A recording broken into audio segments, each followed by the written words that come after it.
Good afternoon, Jan. Once more, I'm really glad you are here with us. We will just go on with our discussion, regardless of the fact that our other people are not here. It doesn't matter.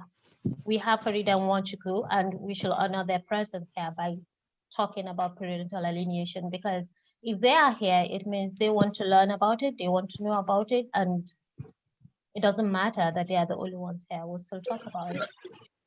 So, Jan, I do know that you're a very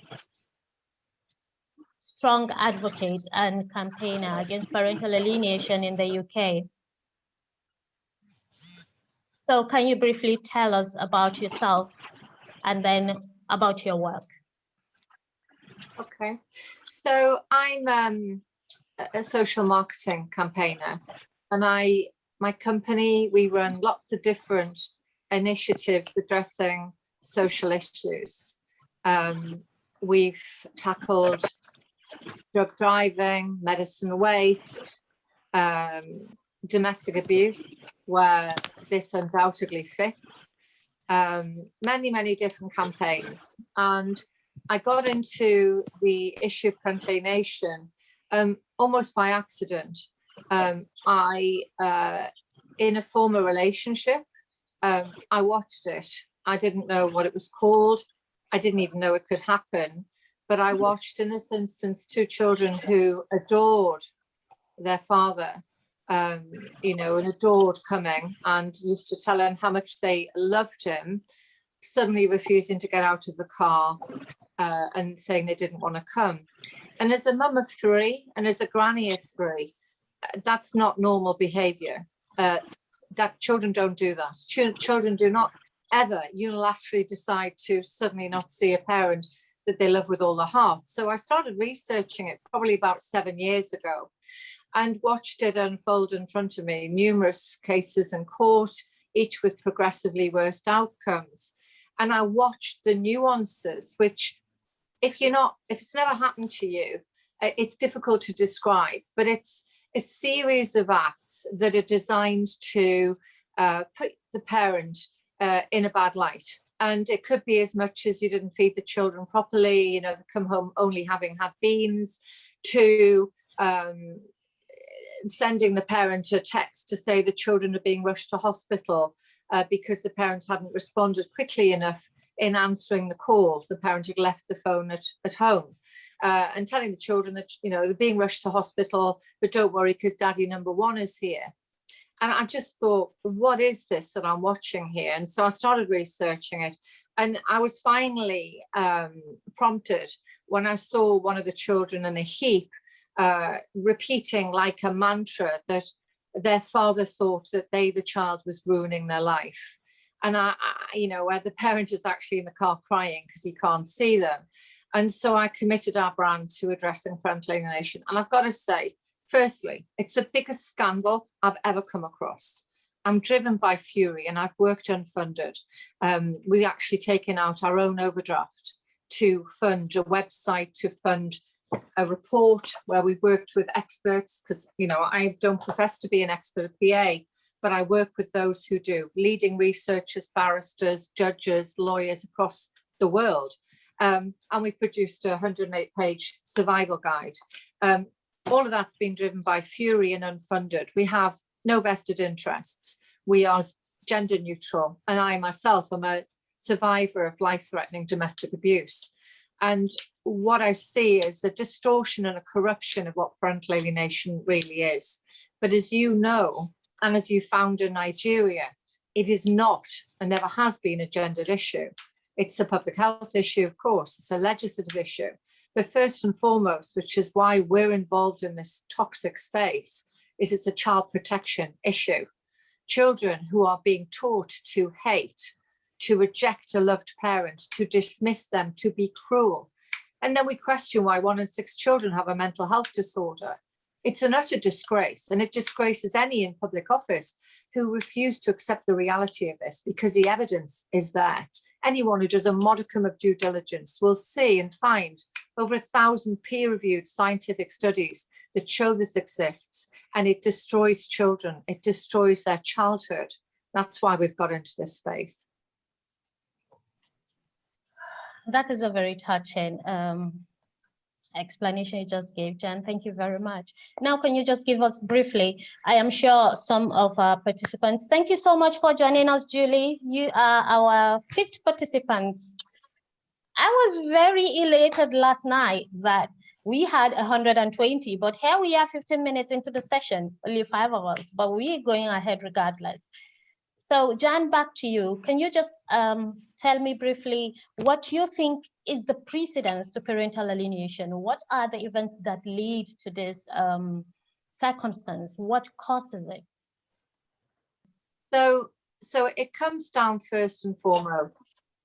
It comes down first and foremost to a lack of understanding and awareness.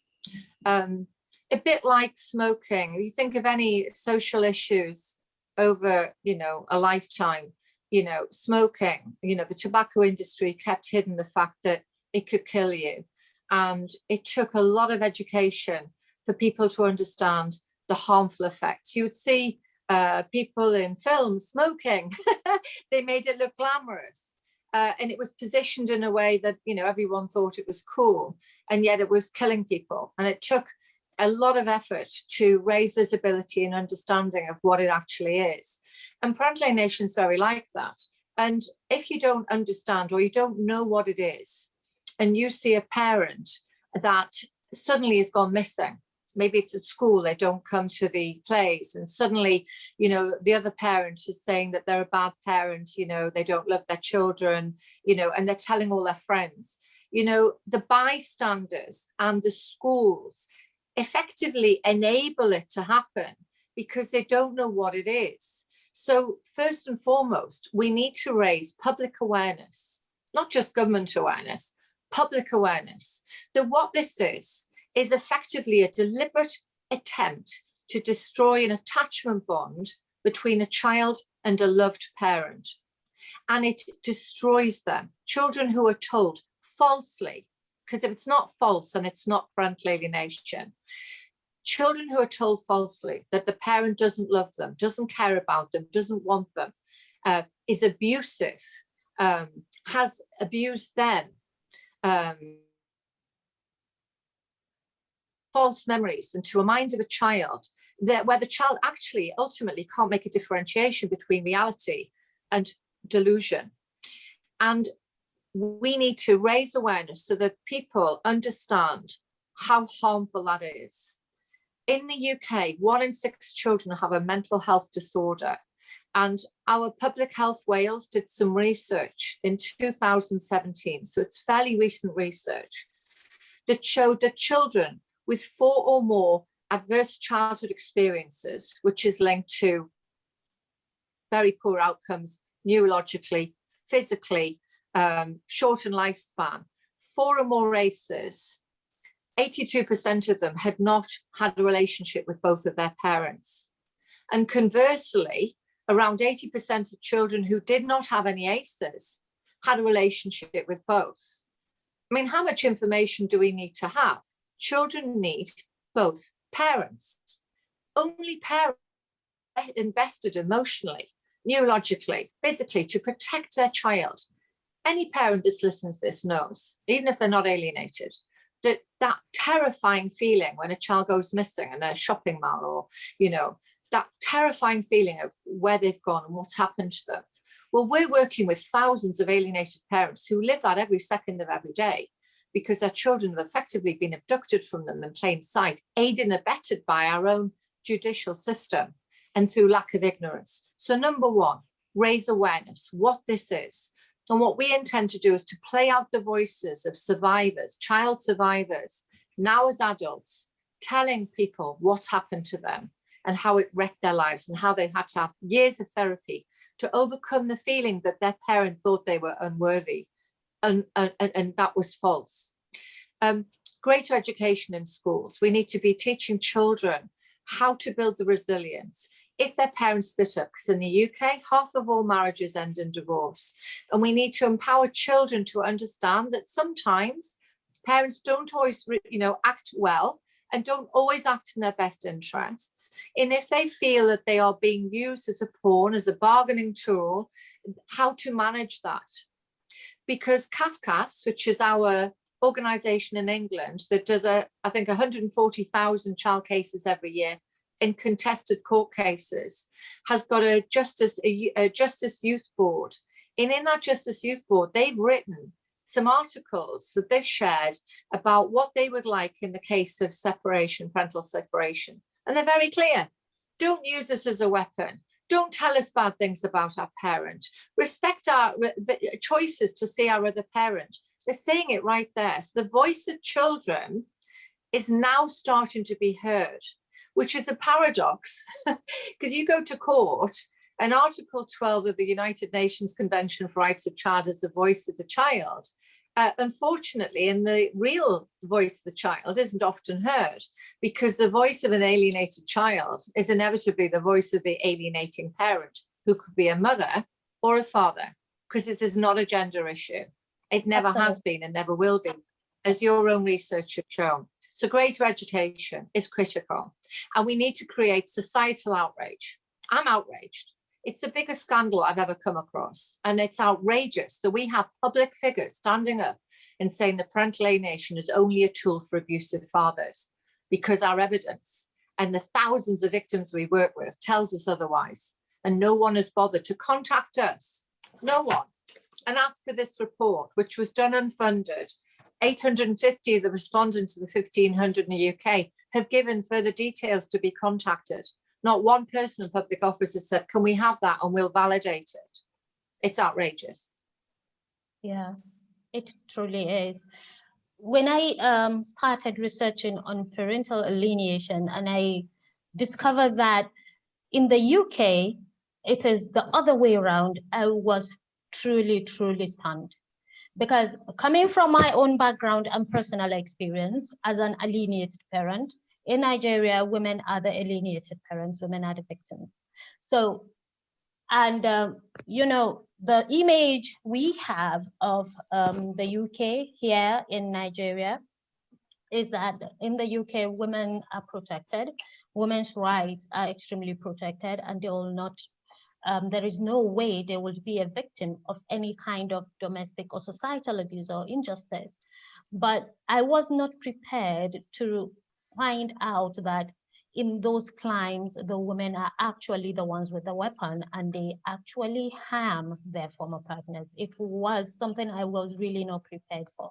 But I have interviewed alienated fathers and have seen how broken they were, and it really broke my heart in many places. And just to take us back a little, Farida and Nwachukwu, our very esteemed guests, thank you for showing up. I can't believe only Farida and Nwachukwu showed up out of 120 registered participants, and Julie. It's really, really amazing. Thank you for showing up. And we actually put the horse before the cart by going straight on into Jan's work in parental alienation. So I think it's only right I now talk about what I have understood about parental alienation in the course of my research, and what prompted me to take up the role of an anti-parental alienation campaigner. So parental alienation is something, as I have always said, that is very present with us in our societies, but it is extremely invisible, because it is a phenomenon that a lot of people do not pay any attention to, much less consider it as important. It arises in the case of divorce or separation of parents. And but I always say that sometimes it also happens while the parents are still together, because when a child is either consciously or unconsciously programmed to like one parent more than the other, or to detest one parent, parental alienation occurs whether they're still together or not. But it is much more apparent when the parents are no longer together. In my society here in the North, in the case of a divorce, and even in the South, because in my project, I have interviewed women from Lagos, from the Southeast, from the South-South, from the Southwest, who are not from my region and are alienated parents. So it is a general phenomenon as well in our country, except for the fact that women are the victims and the men are the ones with the weapon. So when a divorce occurs, I think it is mainly because of the fact that Nigeria is a patriarchal society. A lot of our societal structures are built on patriarchy. So after the divorce, of course, the man has more of the power, more of the authority, more of the rights to take away the children. And sometimes women don't see their children for over decades, for years. It happened to me as well. I think I am fortunate because I was able to see my children after 3 years, which is considerably a very short time compared to a lot of women I have met and interviewed. So it damages the children and everyone thinks it's okay. I remember very well when it happened to me, I was broken, hysterical, depressed. I was going to my family for support. They said to me, what are you upset about? Let him take the kids. They are his children. Let him take the kids. You know, everyone thinks it's okay because it's always been done. It's been done for decades, for generations. I remember very well, even as a child, I have witnessed it with so many family members. Even though I never felt it's okay, I think the impact it had on me then didn't even prepare me for the experience I had when it happened to me. And I think that was my wake-up call. If it hadn't happened to me, maybe I wouldn't have understood that this isn't right and this should be talked about. So yeah. I think the fact that it happened to me woke me up to the fact that, okay, no more silence, we have to talk about it. Because in the midst of it all, the children are the worst victims. Yeah. In this society, a lot of men think, okay, it is a way to either punish the woman or to, you know, just get back at her in some way, make her feel unimportant, make her feel invalidated, make her feel just to hurt her in any way possible. But in a sense, it is the children that are the worst affected because at the end of the day, they grow up damaged adults. So Farida and Wachuku, I hope you understand the purpose of this discussion. It's about children who are prevented from loving and seeing one parent after a divorce or separation. And the term, as at then, I didn't know it was called parental alienation because my first documentary, I called it Silent Voices of, I can't even remember, but I didn't know it was called parental alienation. I discovered the term in 2019. I just mention one point. Yeah. So the voice of the children are never heard. Are seldom heard, and which is a really unfortunate thing, because even though I'm not still a child, but I know that the voice of children is very important. And that is something that very few people listen to, especially in cases that concerns their parents. Yeah, but it's their real voice. In the UK, we talk about the Children's Act 89 talks about the child's wishes, expressed wishes and ascertainable feelings. And unfortunately, many so-called professionals whose job is to protect the child and protect the child's best interests go on the expressed wishes without having the time to dig into the ascertainable feelings, because the two can be completely different. A child can say, I never want to see mummy again. And actually, when you have time with them and talking about the memories, happy memories that they maybe had before they were alienated, then the ascertainable feelings come in. And what's really common in alienation cases, and we see it innumerable times, is a parent, could be a mother or a father, is told that their child doesn't want to see them, doesn't like them, you know, would prefer to spend time with their friends, is growing more independent. You could interchange the reasons why, almost, you know, the names are irrelevant because they all do and say, alienating parents do and say exactly the same things. As in the other form of abuse, it's almost, you could almost script it. And when they're told this, when they eventually get to see them, sometimes they may get to see them maybe for a birthday or for Christmas, the child acts no differently. You know, they are, once they've got them alienating parent, it's like nothing actually happened. So the child's able to relax then. And what I would say in terms of you were saying that the child might like a parent more and may dislike another parent. In our experience, the child's alienation has got nothing to do with any dislike or hatred of the alienated parent, but much more to do with a fear that if they're acrimony, if they don't act up and exhibit what their alienating parents wants them to do, they then may be rejected. So in every situation, the child, as you say on your own website, is the greatest victim, because a child's greatest fear, their greatest fear is fear of abandonment. And these children who are alienated are effectively psychological hostages. They are unable to live their free, authentic, beautiful life.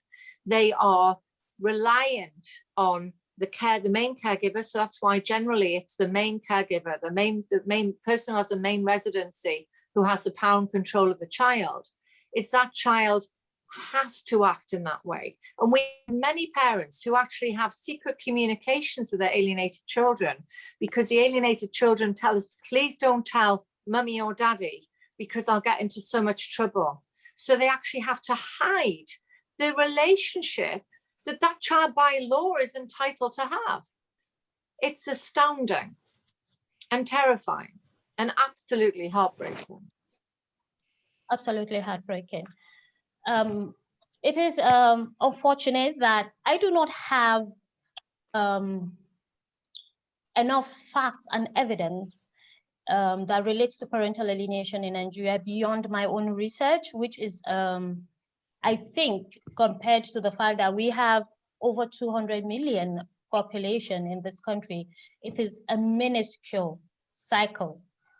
So I always say that I know my research because it was self-funded and, as you said, driven by fury and anger. So I always say that my research is very limited. On our panel of discussion, it was supposed to be Saudatu Mahadi. She's not here.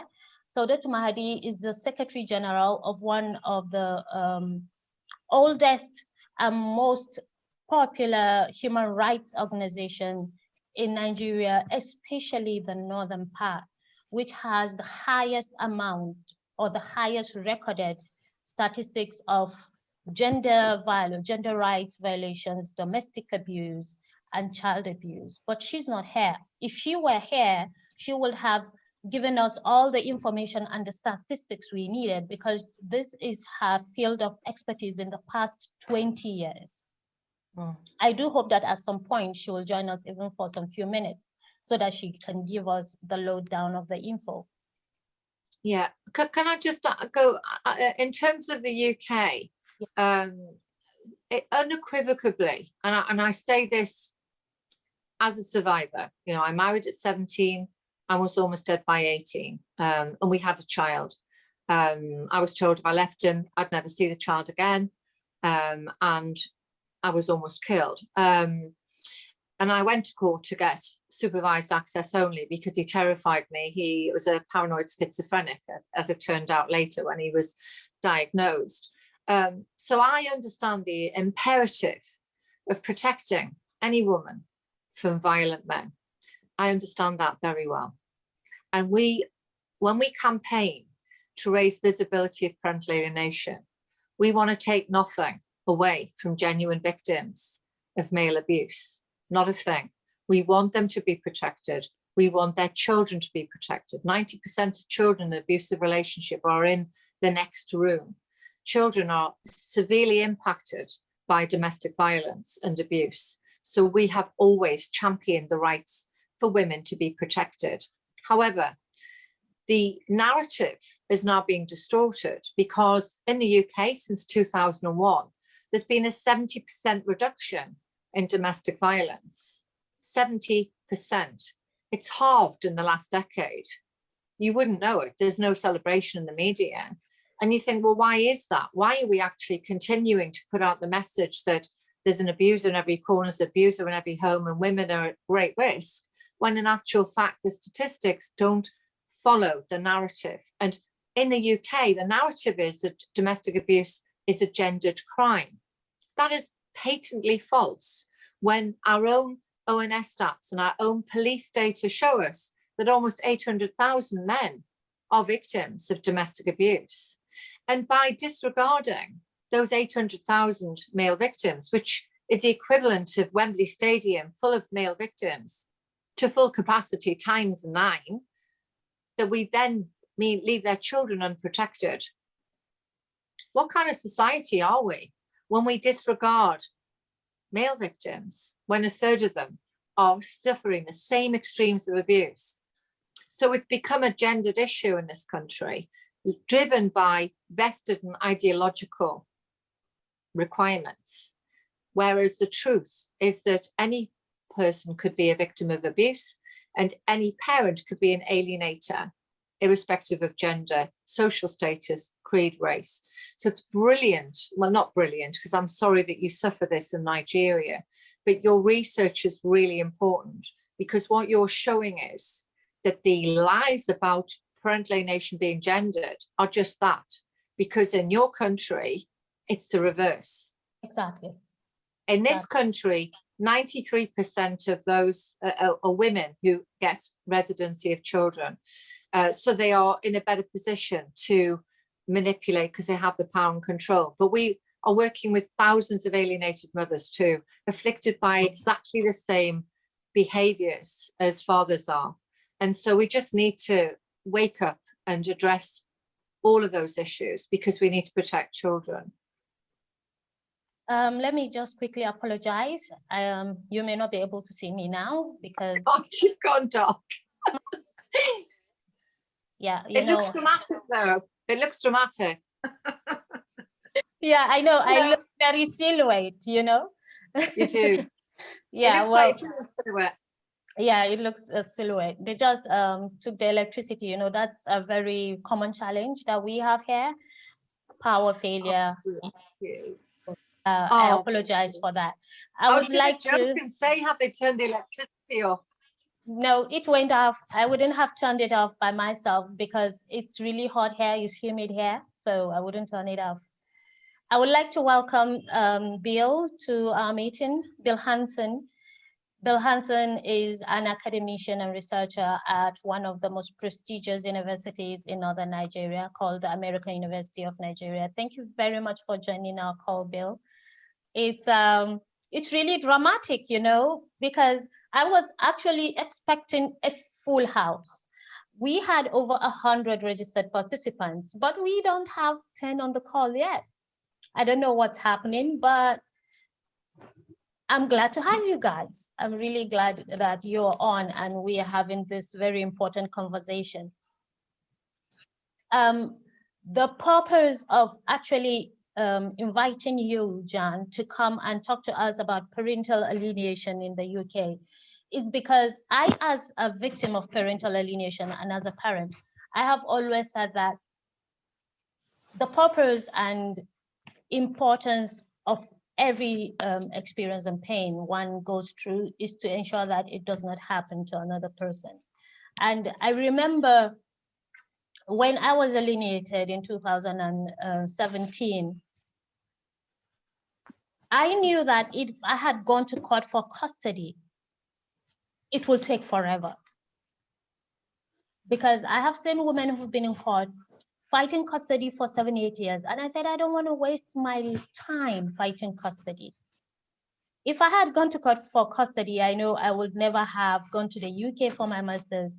I would never even have found my voice to speak out because everyone knows, even in the UK where court systems are said to be very effective and efficient, it takes years, much less Nigeria, that we all know that we have a broken judicial system. I know I would come out of it, most probably come out of it, a very embittered and toxic person who have been run to the ground by the judicial system because litigation takes money. So I looked at it and I decided, no, I'm not going that route. So I stayed off. Besides, I know that, okay, let's assume I have all the full support and backings of my parents and my family, and I went to court for maybe a year or 2 years and I got custody. The possibilities are that these children will have been cut off from their father for the rest of their lives. And I asked myself, is that what I would want? Would I want them to live a life without his presence, even though we're not together, even though we divorced? Would I want that for them? And I discovered that no, okay, forgive my language, as I always say. Sometimes I like to say that I think he's an asshole, but he deserves to have his children in his life, and they deserve to have their father in their lives.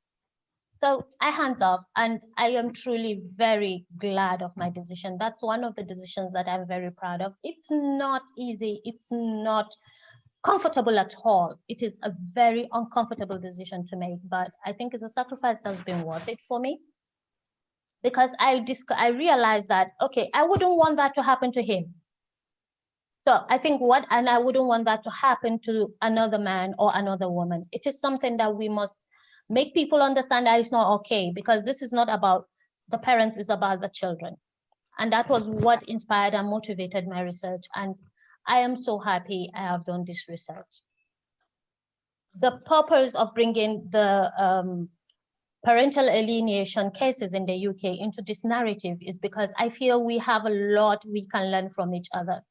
Because if we don't blend our situations together, we don't blend our narratives together, we will always end up having an imbalance.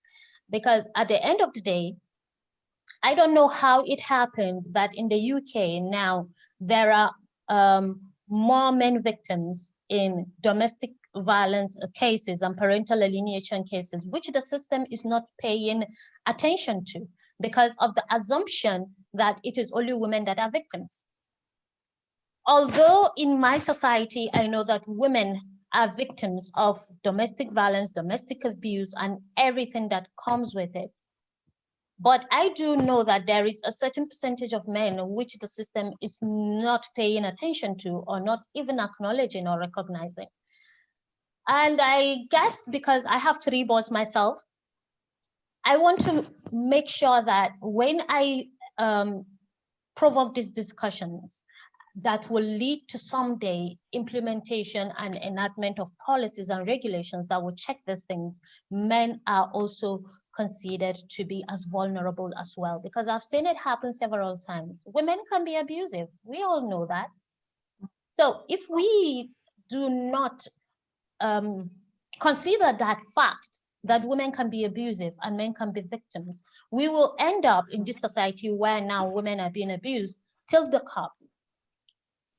And that was exactly, I think, what happened in the UK, that no one is even acknowledging that men are victims. But I have seen them, I have talked with them, I have discussed with them, I have their testimonies, and it has broken me several ways.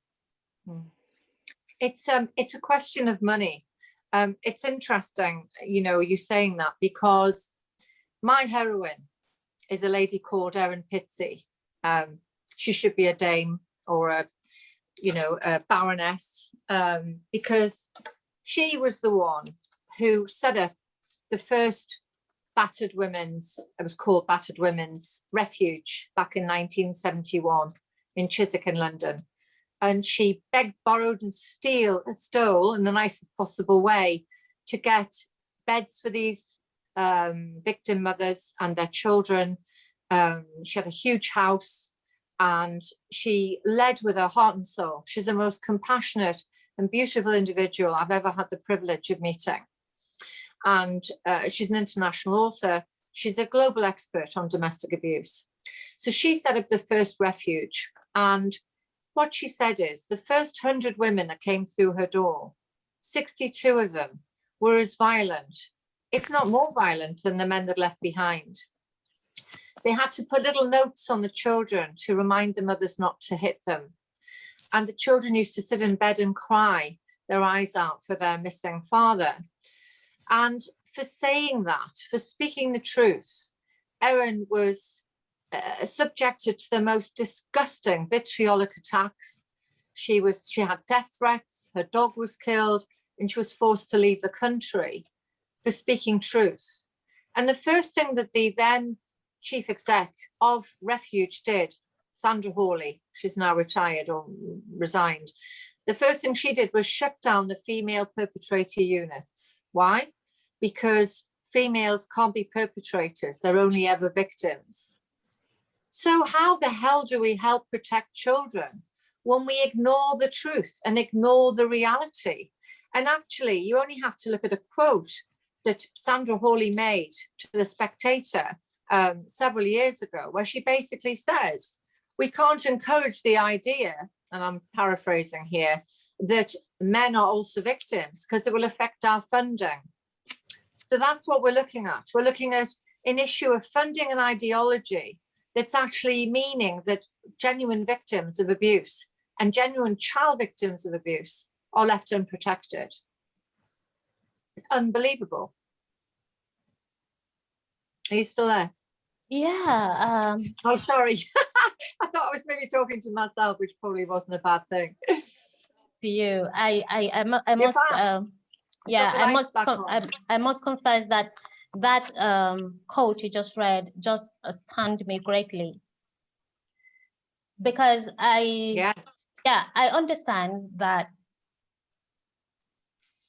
Well, I don't even know how to describe my thoughts right now, because if funding will be cut because an advocate has said the truth about their work, then the essence of that work has been stripped away.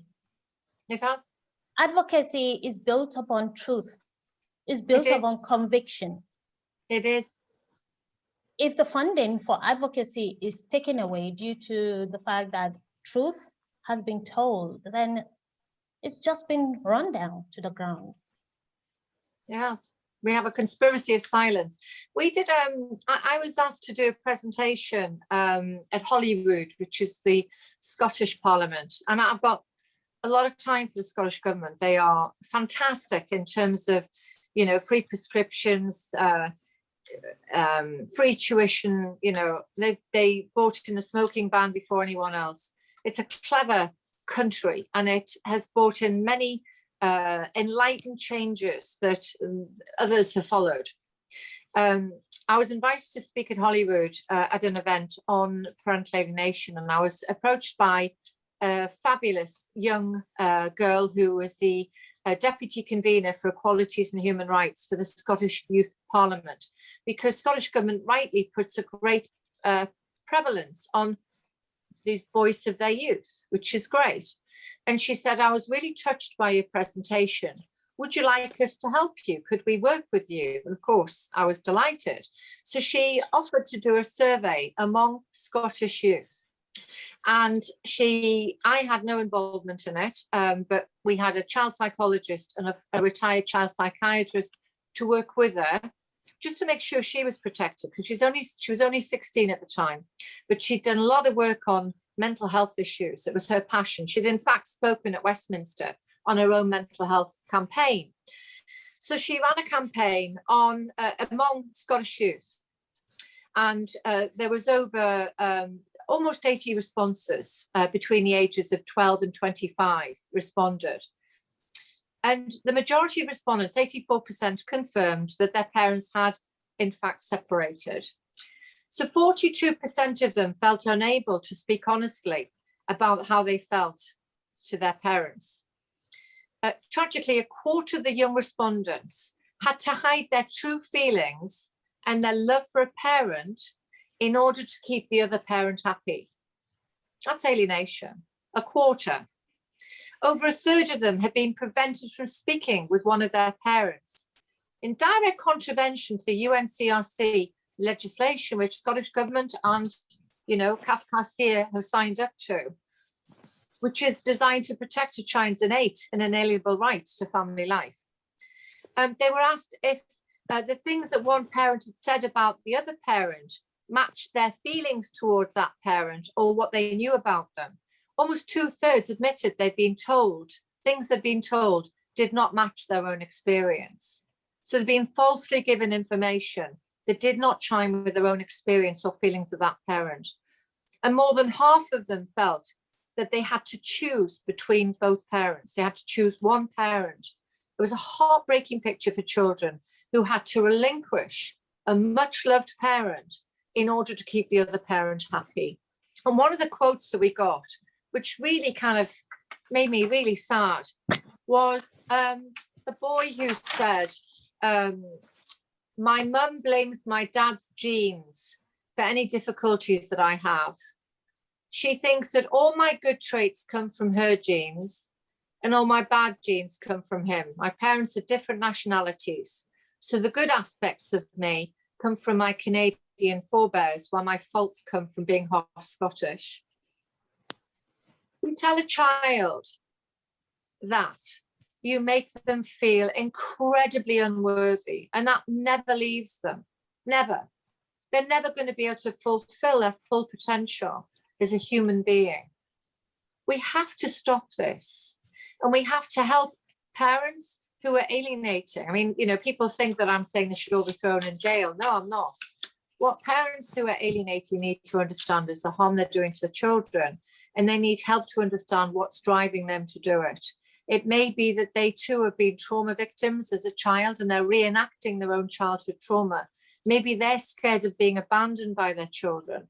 And what many don't understand is that when their children grow up, they are at risk of being abandoned, because when the child becomes an adult and has the cognitive abilities to then look back and understand what happened to them, many times they may end up rejecting the alienating parent. They're furious because they've been misled. So that fear of abandonment may well become a self-fulfilling prophecy if they don't protect the relationship that their child has with their other parent. Absolutely true, Jen. Absolutely true. It's just so tragic. It's such a shame that you are the only panelist that is on this call. I have absolutely no idea what happened to the others, because there was no communication whatsoever. No one has sent me any message that they will not be able to attend. And on the panel, we had 2 victims of parental alienation, one of whom had actually written a book about her experience after reading my research. I remember her last year, 2020, calling me, crying, and telling me that this is the first time in her life she is actually able to put a name on her experience, because she grew up thinking she was the only one who was feeling hurt. She sees all her other siblings not being affected the way she was, but she didn't even know how to describe how she felt. But she was able to contextualize her feelings and put it into words after reading my research. And I was so thrilled and excited. I invited her here to talk about her experience and her book, and she's not here. Okay.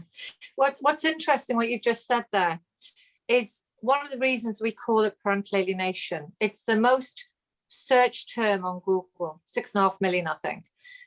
Parental alienation, you know, we've got 1,000 peer-reviewed studies from leading scientists and experts, not research. So there's over 1,000 peer-reviewed studies.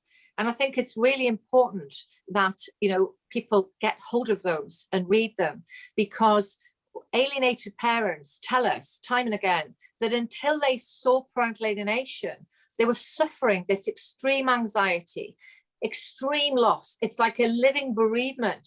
They've lost their child, and their child's living around the corner, but they cannot get to them, cannot speak to them, cannot text them. Yeah. And only when they saw parental alienation as a phrase did they then recognize the behaviors. Yet we're not being allowed to use the term parental alienation because it's too contentious. Why is it contentious? Because people have corrupted it and told lies about it and told everyone, the courts and judicial and the media, that it's only a tool for abusive fathers, which is a downright lie. It's absolutely false. Yes, some abusive fathers may use parental alienation court because, surprise, surprise, people can and do lie. And they lie in family courts because there is no culpability. There's no accountability for perjury. Similarly, women lie about abuse. We see, and yet non-molestation orders have gone up 2,918% in one family court alone.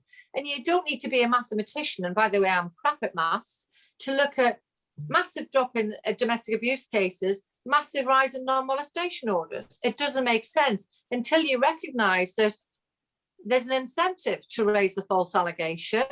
That incentive is, oh, you can get them out the house. So that's the first thing. Out they go, I get the house. You get the children. Oh, they've got to pay the CMS. So they've got to pay, the more time, the more nights you have the child, the more the other parent has to pay.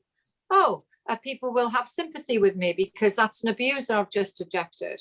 There's lots of benefits for someone to be not telling the truth. Now, Women's Aid and Refuge say all victims must be believed. I agree with that. As a survivor, the last thing someone who's a genuine victim wants to feel like is that they're being suspected. Otherwise, they'll not open up. Otherwise, they'll not come forward. So I totally agree with that. All victims should be believed. And I'll qualify that by saying all victims, irrespective of gender.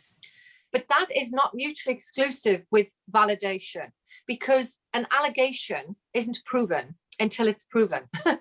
You know, in this country, we're supposed to be innocent until proven guilty, but you're not at the moment. You're innocent until proven allegation, and then you can be stuffed.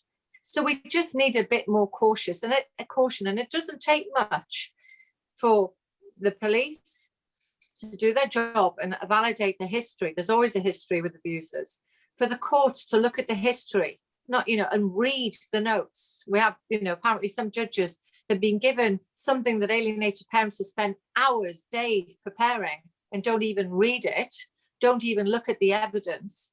They need to read it and they need to ascertain, is this real or is it not? And if it's found to be unproven, then there should be a charge against the parent who raised the false allegation. Yeah, because you raise false allegations, you wreck lives, you wreck reputations, you wreck the relationship that parent has with their child. That is unforgivable. And I guarantee you now, if the courts charged anyone that brought in a false allegation, knowingly false allegation, right, the courts would clear overnight of false allegations. Parents would be able to see their children. Whereas at the moment, we have parents who spent up to 300,000 with their children, and their orders are still breached with impunity. So someone needs to get hold of this. And the reason they're not is because it's so toxic. I've had more attacks personally and professionally in the last year and a half than I've had in a lifetime. It must be difficult for them because I'm female, I'm an equity feminist, I'm a survivor, and yet I still get attacked. Why? Because I don't speak their narrative, because I recognize that men can also be victims. It's shocking. I've actually find that those who are against parental alienation far more abusive than any that I've worked with in this space. The people I've worked with in this space are both men and women, and they recognize it's not a gender issue. But on the other side, there's this rampant, rabid, only women are victims. And you veer off that, you get memes, you get attacked, they make up stories. And that's why politicians don't stand up and speak out, because you're going to get hammered. There's very few that dare to speak out in this space. So what we've got is mob rule. It's mob rule. You know, if you stick your head above this toxic parapet, you're going to get attacked. So most politicians think, you know what, I'm not going to do it. But children are being harmed, so somebody needs to do it. We all need to do it. Yeah, children are being harmed. Thank you so much, Jan, for sharing the insights about your work and the morbid space of parental alienation. It's really, really toxic, especially, well, here in Nigeria, I've not been able to get any man that has been alienated. I have heard that there are a few, but I have not been able to get hold of any. But the men I've spoken to in the UK, I have cried tears after interviewing some of them, because I kept thinking, why would anyone want anyone to suffer this way? I know how I suffered and pulled myself up, and I know it was one of the most difficult things I've had to do. And I feel no one deserves that, man or woman. And especially the children who are unable to even express themselves. At least we, the adults, are able, even if we are not able to express ourselves, we're able to contain it, but the children aren't, and that's what breaks them. Thank you very much, Jan. Yeah, go on.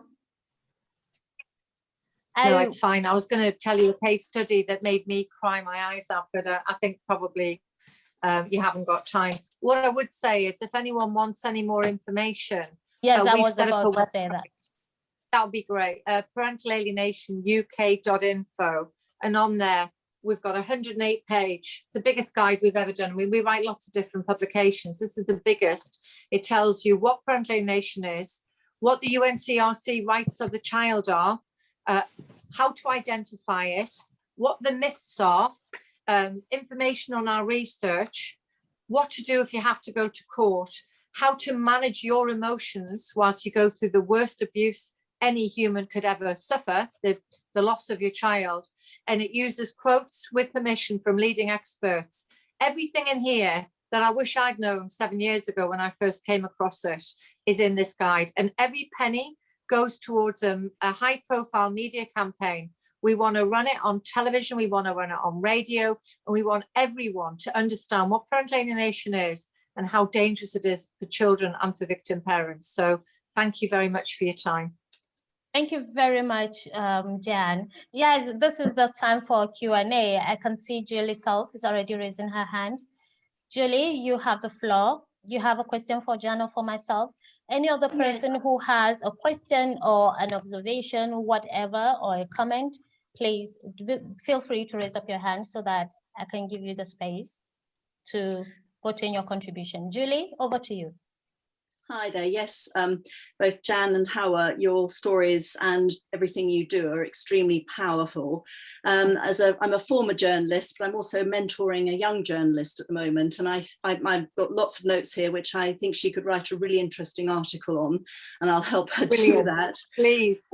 Yeah, absolutely. I can see the need for this in today's world, perhaps both Nigeria and the UK, for an article to be written about this and to really kind of try and bring this out, this story. It's not just a story, it's a reality for so many people. And I know many women as well, not so many men actually, but I personally know many women who have experienced this kind of thing, perhaps during their divorces, and not just during their divorces, but generally in life. Something I wanted to ask you, Jan, actually, was in the autumn of this year, I believe, we are having no blame divorce coming in. And I was just interested to know if you thought that might impact on the situation between parents and whether it's had an impact up to now.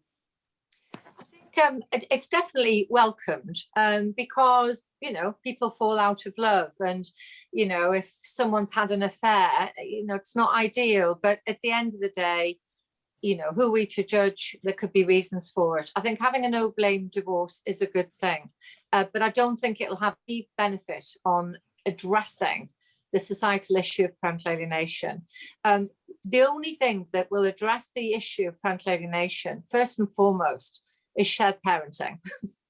Is shared parenting. Let's face it, you have a mother and a father, a man and a woman come together, and together they make a child. Together they love and nurture that child. Then suddenly there's a parental split and one of them takes exclusive possession of the child. Why would that be? Children perform better in all the, educationally, neurologically, physically, emotionally, as children in intact families, when they have at least 35% time with their other parent. That's been proven by Professor Linda Nielsen in countless studies. I think she did 60 studies, 34 peer-reviewed, particularly in Scandinavian countries where this is the norm. Children who go between homes just have that extra love, have that extra nurture. So it's really having shared parenting that would make the absolute difference on this. Then if parents alienate, they're actually, punished for that. I'm not saying thrown into jail, but, you continue to do that, then we're going to lessen the time they have with you because you've got a malign influence on your child. And if you continue, we're going to take the residency off you. They'll still see your child, but you won't be in control because you're not managing them properly. Do you not think, however, that the fact that up to now in the UK, and I don't know what the situation is in Nigeria, I'd be interested to know, but up to now, the fact that a parent who wants to divorce has to cite some sort of blame, whether it's blaming about adultery or blaming about the way they've treated the children. I mean, people do make these things up. I've no experiences of that from people that I've talked to. How they say, oh, yes, you were abusive. And, then somebody the other person gets hauled through the courts looking like a terrible mother or a terrible father, that, you know, do you not think that taking away of that blame in order to divorce will somehow slightly smooth the waters, because it does cause so much acrimony? Oh, definitely. I mean, unquestionably, I think that it's a very, very good thing.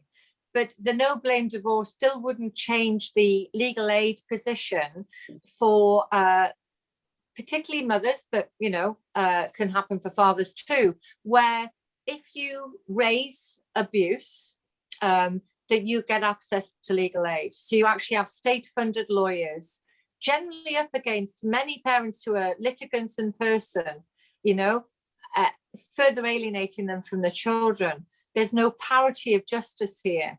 So until we recognise that any abuse, which alienation is, should also, you know, it should justify legal aid provision so that you've got parity, we're never going to see justice. And our concern is that it's not about mothers and fathers' rights anyway, it's about the child's rights. We're child safety advocates, really, first and foremost, which is why we got in this space. But yes, it's a good thing if you could, once it comes in. Okay, Definitely. Jan, thank you. Yes, before we go to the next person, I would like to respond to Julie's observation about whether or not the no blame divorce will help. Well, I would say it will, because as you rightly said, Julie, it does create a lot of acrimony. I remember it did create a lot of acrimony for me, because I felt I was coming from the background, because I sued for divorce. So, and I sued on the premise that if we married in love, we can also separate in love. But that is not something that is allowed in our societies. So because of that, a lot of, I would not say hidden, but a lot of unpleasant facts about every other person has to come to fore. And I felt that is very unnecessary, because, I mean, people get married by themselves, they should get divorced by themselves. That way, they would be able to come to a better and much more agreeable balance about how they can share parenting between themselves for the children. I really, really, really think the no blame divorce will go a long way, even though, as Jan said, a lot of legislative and policy issues are there. I think no blame divorce will pave way for a lot of reforms in policy and regulations that will help curb parental alienation.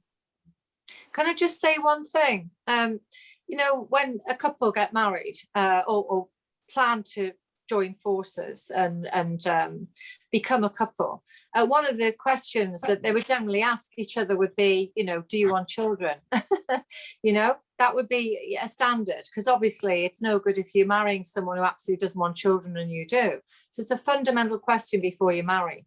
I would say that another fundamental question before you marry is, if this fails, because 50% of marriages do, what happens to the children? And actually getting something in writing, in agreement before, because if the other parent goes, well, I would get them, of course I would, then you might decide not to have children with them beforehand.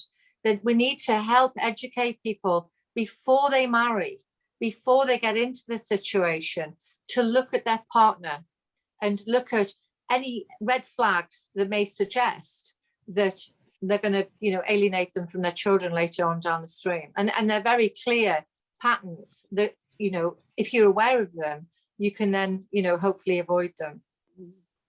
That is a very good point, Jan. I completely agree. People need to be educated, especially in this part. There is a lot of ignorance. There are a lot of things I wish I knew 15 years ago before I got married. But I didn't know them. I have no idea. And I don't even think the people who should educate me know them. I think it's one of the reasons why they think I'm weird and strange. Yes, a dose of education needs to take place. So who else was raising their hand? Was it Farida or was it Bill? Hello? Who else was raising their hand? Bill, did you raise your hand? You wanted to say something? Or was it Farida? I saw a hand up earlier. Bill, I think your microphone is muted. Okay, yes, you can speak There now. it goes. I didn't put my hand up. I've got a couple of comments. I mean, I've been listening for an hour or Awesome. however We long would I've been. love to hear your comments. So I have you know, I've been married twice, divorced twice, children with both women. Both of the women, both of the women were highly intelligent, strong feminists. I consider myself a feminist. So we both times that I got a divorce, it was understood that we would sort of I mean, obviously there's animosity in a divorce. I mean, it can't help but be. And that, you know, I have a problem with one of the comments in that Jan, is that the name on the left? The woman on the iPhone and here, Yes, yeah, yes. all right. Questions be asked before marriage. Do you want to have children? I mean, that's a good idea, but it's also idealistic, it seems to me. Most people, when they get married, certainly when I got married, the two times that I got married, I expected, I'm older now and I'm not married anymore. And therefore, I probably would ask this question. I probably also wouldn't get married. But that's another question. I wouldn't blame you. In my experience, I mean, I thought both of those marriages were going to last forever. Of course. Now, Know the feeling, yeah. Bill. I know the feeling. I wouldn't have asked that question. I think it's a good idea, but it's not practical in a sense. It's maybe not practical, but you know, my son is very keen on having children and was very much in love, but he had that conversation and they both, beautiful couple that they were, decided that one wanted children, one didn't, and they separated for that.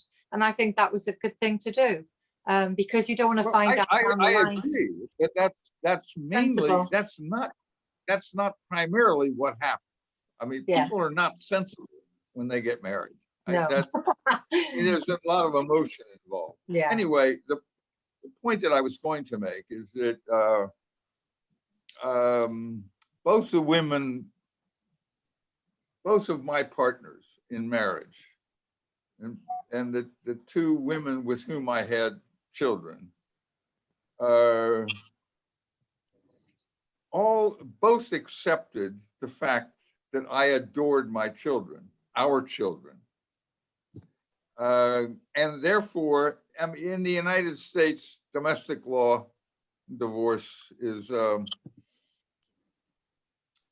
custody squabbles. I mean, I'm exaggerating a bit, but in court, you would have to prove that if a male would have to prove that his partner, divorced former partner, his wife, ex-wife, has to be a psychopathic maniac in order to get full custody.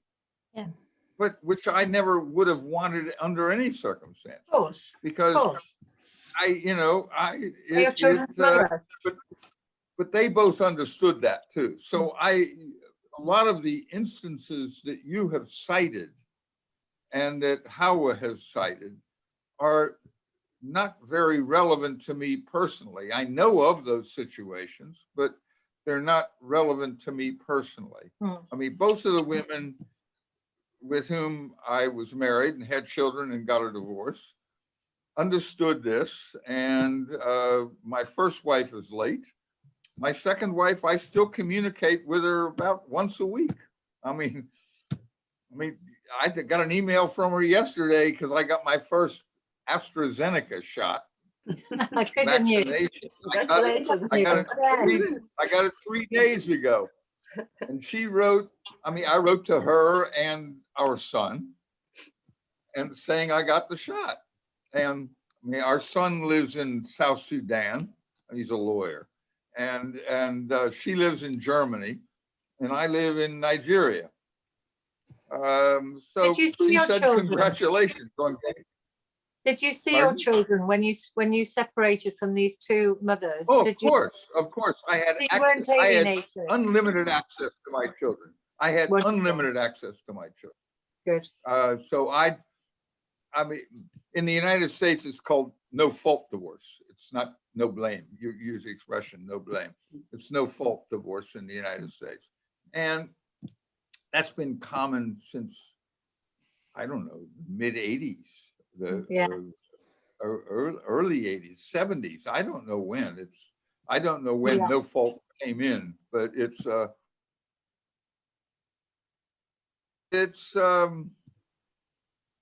if both parties appear in court in the United States and say they want a divorce, the judge will say And can I the just marriage is dissolved. That's it. And are there any disputes? And we never had any disputes about me. I could have given the second time I was married was to a German woman. The first time, she's an American citizen as well. But I could have gotten alimony because she was the bigger income earner. I wasn't going to do that, but it wasn't, because I made enough money to support myself. So I don't have the same experiences that you talk about. I think the experiences you talk about are far more relevant to the discussion, to this webinar and domestic law and so on. I've never had those experiences. Maybe I've only been married to women I should have been married to. And both of them intelligent women. And I think the reason why partners, you mentioned a woman, the little boy, you mentioned a boy talking about his mother. His mother his mother had tried to convince him that his father was, I don't know, As bad something. genes.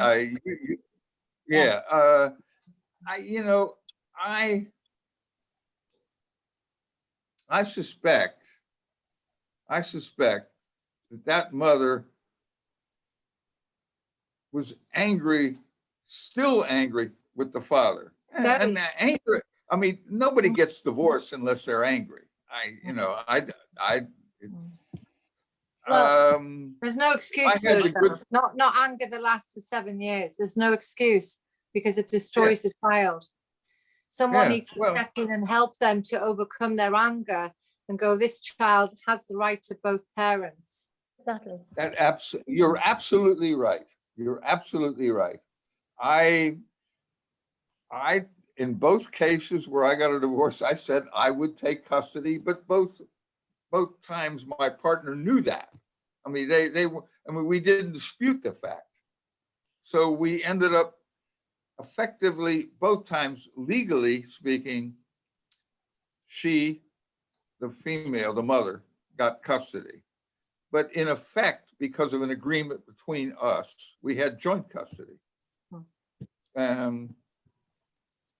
Maybe the question is, before you get married, asking about children, whether you want to have children, maybe the question is, make sure you're marrying the right person. The right person, exactly. Yeah. And even if you get a divorce, somebody who who accepts the fact that, I mean, both of the women that I was married to were angry with me. I was angry with them. I don't dispute that. I was about And to say that. I'm sure you were angry with each other for you to get divorced. of But course we didn't were let angry. that- That's why we got a divorce. But you didn't let But- that come in the way of raising your kids.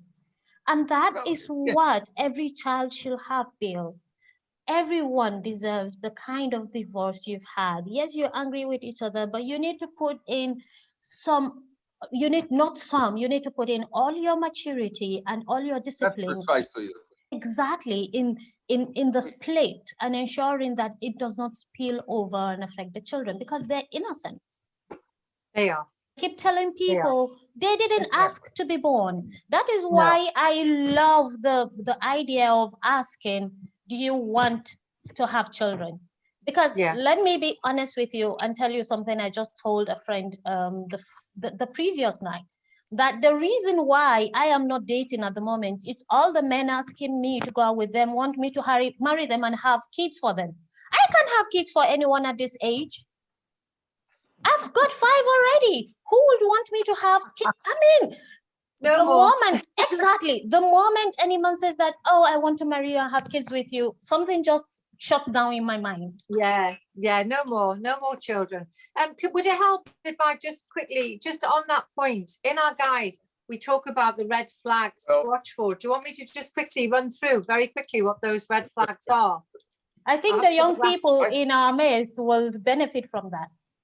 So basically, when we say for the majority of people reading this, they're well past their partner selection, otherwise they wouldn't be alienated. But what we say is it's very easy to ignore the warning signs of future relational difficulties in the early days. But there's often a history of trauma and family dysfunction, which will pay dividends for you to fully explore before you commit, and especially before you have children. So, for example, if you have a former partner who isn't seeing, so if your new partner has a former partner who isn't allowed to see their children, you need to check the story out thoroughly, because alienating parents have a history of alienation, just as abusive men or women continue to abuse future partners. So if they've done it before, they're very likely to do it again to you if you separate. So find out if they've got a former partner who's not seeing their children. Really check out that story well. Also, if they have an enmeshed relationship with one or both of their parents, where they're unusually compliant with their own parental expectations and demands, because that can be problematic. If the parents take their side in a divorce, they may then fund alienation if things go wrong. Equally, if your new partner has poor or strange relationships with parents or siblings, because children who've been alienated are more likely to repeat the cycle in their adult relationships. And here's the biggest thing, which really struck me, which is if you were alienated as a child yourself, be very mindful of the parenting model that you had may subconsciously have you choosing a partner that reminds you of that parent that you were with who was alienating you, because they're very likely in a separation to also alienate you, because you're actually subconsciously or unconsciously picking the same kind of characteristics. True. That's very true. Thank you very much for those insights. You're very welcome. I think for the benefit of our esteemed guests, can you just please type the web link on the chat box, the web link to your website, as well as your social media handles, in case any of our esteemed guests here will want to reach out to you. I think that would be very helpful. Okay, and thank you for your work. It's brilliant. It's not brilliant, obviously, that so many mothers are being alienated, but it's brilliant that someone has shone a light on it, because what your research shows us is that parental alienation is not a gendered issue. It's a cultural issue, and it's a child protection issue. And I thank you for that from the bottom of my heart. Thank you very much, and I appreciate it, greatly appreciate it. As I said earlier, it is something that affects both our societies in different ways. And I think if we work together concurrently and share ideas and compare notes, we will be able to come to a space where we are able to address both challenges in our societies on an equal plane without creating the imbalance that we currently are dealing with. Yeah, yeah. So anyone wants to say anything before we sign off? We are 26 minutes behind our time but it's an interesting discussion despite the fact that we're very few, but it doesn't matter. We've had an interesting discussion, I'm sure. The two other people, three, Titi Adebi, Nwachuku, and Farida have not said anything, but it's like Farida have signed off. So anybody wants to say anything more, please, before we sign off? What time is your plane arriving on Sunday? I think around 9:30 or so. Okay. Okay. Thank you for your time. I am traveling to see Bill on Sunday, so I am on the morning flight out of Abuja on Sunday. Right. It's in Okay, less well, than thank you. 48 hours. Thank you. To be with you. All right. Bye now. Bye-bye. Yes. Bye-bye. Thank Bye. you very Thank much, you. everyone. Jan, you have not sent in the web link. Oh, sorry. Send in your web link. I will. It's www.parentalalienation.uk.info. Okay. And the Twitter and Just a minute, dot hang on. parental alienationuk.info. Is that correct? Yeah, and that's correct. Okay. parentalalienation.uk.info, and the Twitter and Facebook handle is at Okay. @PAlienationUK. That's Twitter, right? Thank you very much. Is it the same for Facebook? It's at @PAlienationUK for the Twitter handle. Yes, what about Facebook? Facebook's the same, Okay. as is Instagram.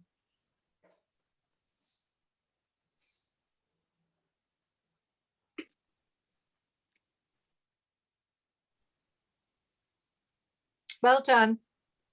I have to go Okay. now because I've got another Zoom, but thank you so much for inviting me here, and lovely to meet the other lady, the journalist. I'm very happy to share any information that you might like. That would be lovely. Thank Thank you. you very much, Thank Jan. you. My I'll pleasure. be in touch via house. Lovely to meet you. Bye-bye. Thank you. Take care. Bye. For you. sharing all you Thank did you with from us, me. Jan. Congratulations. Yeah. Have a lovely Zoom later on. And thank you, everyone that showed up, Titi, Wanchuku, and Julie. Thank you so much. We're glad to have you join the discussion. I can't believe out of 120 people, we only had 6 in the house. Can you believe that, Bill? As Yes, at the time of it was the best 6.5 though, wasn't it? Yeah, It was the best 6.5. Absolutely. Thank you very much for Yes. joining us in this discussion. It is my hope and prayer that in the next decade or less, everyone who is going for a divorce will have the kind of divorce Bill had. Bill, everyone deserves your kind of divorce. Hassle-free, conflict-free, problem-free. As I always said and taught, if we can get married in love or in peace, and we can also get divorced in peace. Nothing is going to stop that unless the both of you choose not to. I know there will always be social pressures, there will always be societal expectations and conflicts. Like everyone will want to hear what everyone did wrong. But from the bottom of my heart, it was never my intent to divulge a lot of the things I divulged during my divorce crisis, because that wasn't what I wanted, but I had to, because everyone wanted to hear everyone's faults, and it just wasn't necessary. So I think yeah. maybe people do get married thinking they're considering the possibility of divorce. I mean, I don't know. I did not. I can only speak for myself. No, Bill, I don't think. I assumed, I mean, you know, I've often fantasized about being as rich as Jeff Bezos and then wanting to get a prenup.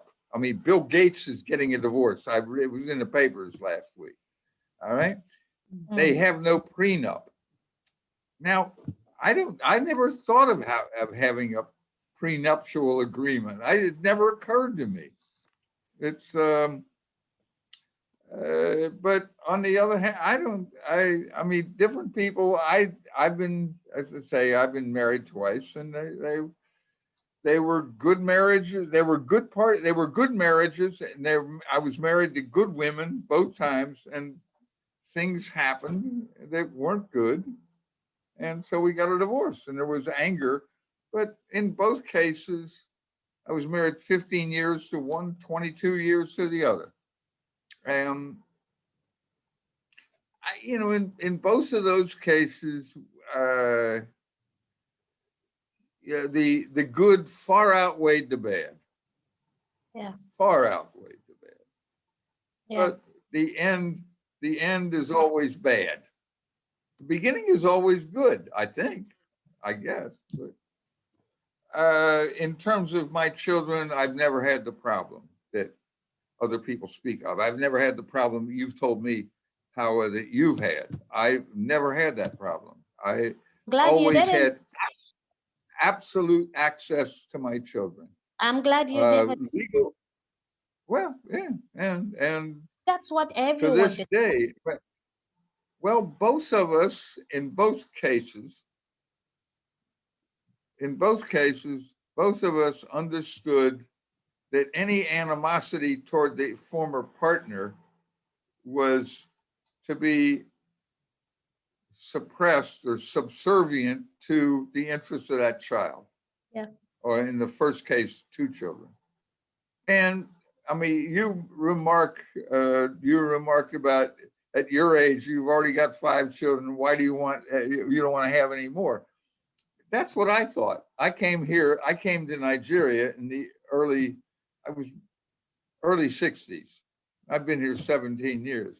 I've adopted 3 Nigerian children. So I don't have a wife, but all of the children all have access to their family. And I mean, they live with me, I support them, and they even use my name. They take my name. But it's, children have rights as well. Yeah. And the prohibiting custody or limiting custody to an ex-partner is basically has nothing to do with being interested in the children.